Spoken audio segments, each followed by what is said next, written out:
क्या आपको स्वतंत्रता और स्वाधीनता में अंतर पता है? और 15 अगस्त 1947 को भारत को आज़ादी मिली थी, स्वतंत्रता मिली थी, स्वाधीनता नहीं। लेकिन क्या आपने कभी सोचा है कि जब भारत का संविधान बनने का काम 2 साल 11 महीने 18 दिनों की कड़ी मेहनत के बाद 26 जनवरी 1949 को ही पूरा हो गया था, फिर इसे लागू करने के लिए 26 जनवरी 1950 का ही दिन क्यों चुना गया?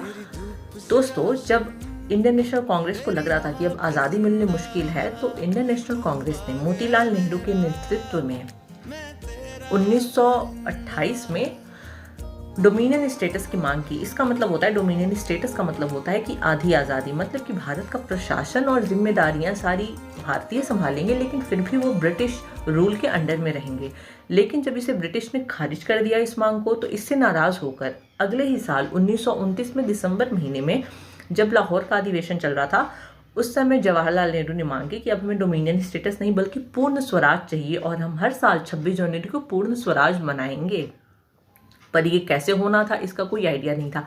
इसलिए जब 26 नवंबर 1949 को भारत का संविधान बन गया, तो उस पूर्ण स्वराज की डिमांड को, जो कि जवाहरलाल नेहरू ने रखी थी लाहौर सेशन में, उसको यादगार रखने के लिए ही नवंबर में ना लागू करके बल्कि 26 जनवरी 1950 को लागू किया गया और तब से हम इसे रिपब्लिक डे के नाम से जानते हैं।